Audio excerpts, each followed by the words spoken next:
good. Is it on? Okay. Thanks for having me tonight. A couple things I wanted to introduce myself and the water district that I work for, if you're not familiar, and then have a request for you to consider. So, again, my name is Jack Goebel, and I'm the general manager of the Lower Arkansas Valley Water Conservancy District. Our main office is in Rocky Ford, right up the road here. And if you're not familiar with us, we were voted in 2002 by 5 counties, including Otero County. So basically, and you can see it on the map on the front page there, Pueblo, Crowley, Otero, Bent, and Prowers counties, basically right along the river from Pueblo to the Kansas state line. And the long and the short of it is we were voted in because this valley had seen a lot of farmland dried up over the years, and the detrimental effects that it had to our economy and environment and our communities. You know, we don't have to look very far, just up to Crowley County to see the devastating consequences of that. So we work in a variety of areas, but the one I'd like to talk to you tonight about is in water quantity. And so if you wouldn't mind turning to the second page there, you'll see a map of the city of Colorado Springs in green, and those are the current city limits, and all the other polygons that I have shown in color are different annexations for the city. The largest one there, shown in kind of an orangish brown color, is what they call Banning Lewis Ranch. That was annexed in 1988, and it's about 24,000 acres. And only about 5% on the very north end is developed at all. And so there's about 70,000 lots yet to develop in that, just in that one annexation there. And then if you look at the other colored polygons down below, those are different annexations. They each kind of have their own story, but I'll point you to kind of the purple one there. That's what was it's called the Amara Development Annexation, and you may have seen this in the news, but last August, myself and a number of farmers up and down the Lower Arkansas Valley went up to Colorado Springs City Council and testified because of our concerns with the growth of Colorado Springs and the extra water they're going to need for that growth, and most of it, as the city's own water plan says, will come from the Lower Arkansas Valley. We were successful in that. That was they vote on it twice, as all cities do, and the first vote was a 5-4 yes, and we got one city council member to flip their vote, and so it was a 4-5 failure, or 5-4 no vote. And so that annexation failed, and that was good, because that was a lot of water that would have been needed for that. The one that I'd like to talk or focus on tonight is the one in red. That's called the Carmen Line annexation. It's about 1,900 acres and will include 6,500 homes and some commercial space. But important to us in the valley, it'll need 1,700 acre feet of water per year, every year, in its existence to support. And if you're not familiar with an acre foot, if you imagine like a football field's about an acre, a foot of water on that. And so it ends up being about 326,000 gallons. And if you turn to the next page, you'll see a presentation that Colorado Springs City Council gave to, or Colorado Springs Utilities gave to City Council, and that's their board they answer to. They don't have a different utility board, talking about this annexation. And if you look at the middle of the page there, you'll see that their need for their city, as far as water goes, is 129,000 acre feet per year. That's to build out the city as it is today with no new annexations. And below that, you'll see 95,000 acre feet a year. That's what they have in water now that they own and is in their system. And so you'll see there's a 34,000 acre feet per year water supply gap to build out their city as it sits today. What that amounts to us is about 50,000 to 60,000 acres of farmland that would need to be permanently dried up in the valley. And that's significant. I mean, if it was in Otero County, it would drive just about every acre of farmland in Otero County to support that. And in the blue below that, you'll see any new annexation only adds to that. So basically, what this means is their city as it sits today, to build it out, they need 34,000 acre feet of water per year. That's over 11 billion gallons of water per year. And this Carmen Line annexation, as I show on the bottom there, needs about 1,700 acre feet per year.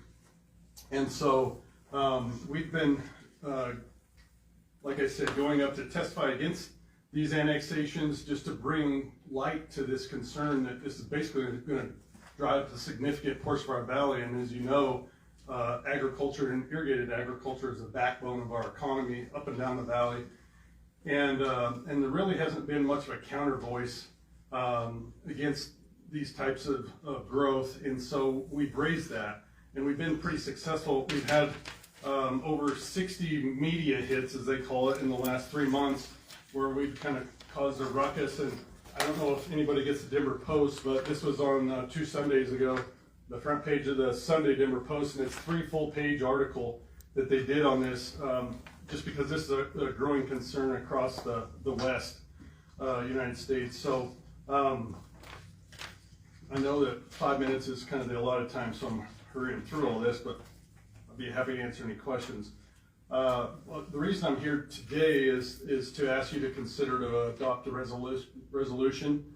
Back in February, we at the district adopted a resolution, and I've included all the resolutions passed so far, but ours was the first one, and we basically speak to our concern about water supply in Colorado Springs, and that the majority of it's going to come from the Lower Ark Valley. And in Colorado Springs' own water plan, the last one they did was in 2017. It talks about the majority of their water is going to come from farms in the Lower Arkansas Valley. And so we passed that resolution, and we've asked other local governments to do the same. Otero County followed up in March with a resolution in support. Prowers County first part of April, and then Crowley County today passed a resolution. We also had a Otero County Farm Bureau pass a resolution last week, and I'm kind of going on a road show up and down the valley to the different cities and different entities, and asking them to do the same. So I rushed through all that. I apologize, but I know that I'm short on time. So I reached out to Michael, had a good conversation with him, and just asked if I could bring this before you today. And if it is something that you would like to do, all these resolutions are in this packet for your reference. And if you have any questions or needing more detail, we'd be happy to provide that. Thank you, Jack, for coming out and doing all this. I got a couple of questions for you. Yeah.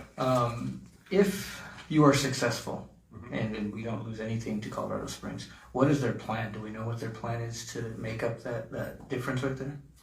So right now they're actively buying up water all around Los Animas and Benton County.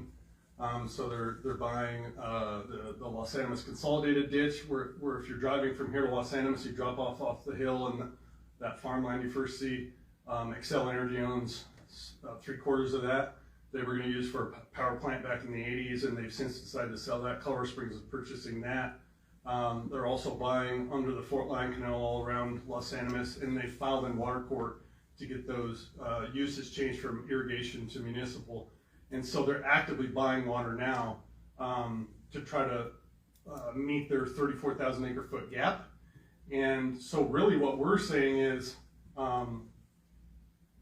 just stop the bleeding.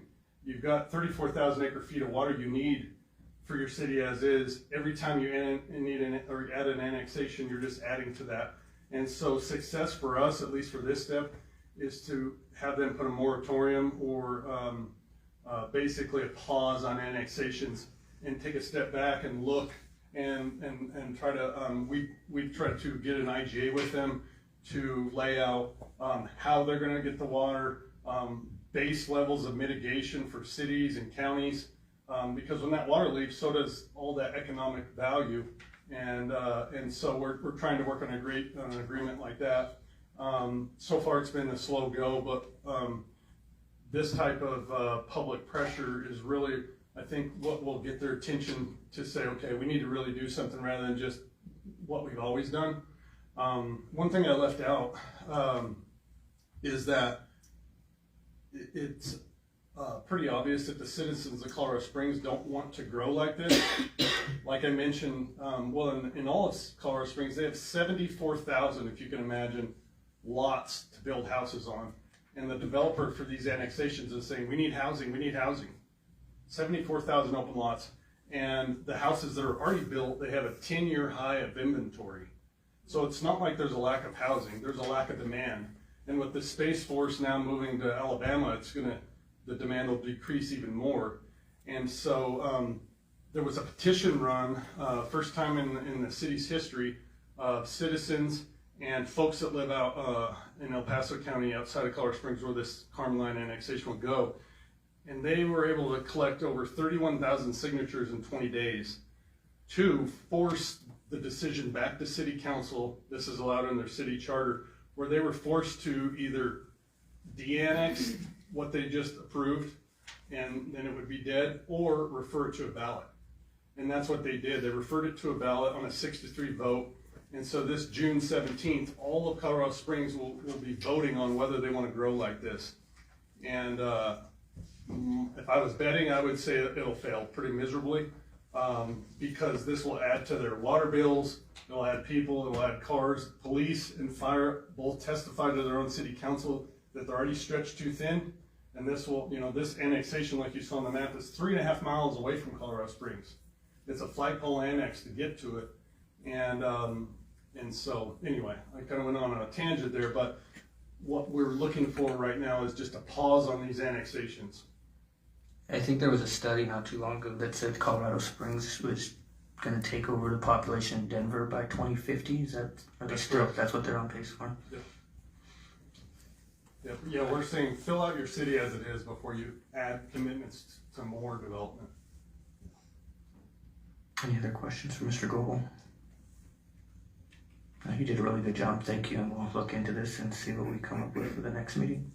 Yeah, and I welcome you. At the bottom of the first page is our website. We totally revamped it and we've been adding updates. And if you're interested in a newsletter, we send it out once or twice a month with updates, just short updates on what's going on. So I welcome you to visit that. If you have any questions for me, Michael's got my contact information. I'd be happy to come back, and even if you want updates at certain points throughout the year, I'd be happy to do that. So I think that'd be great.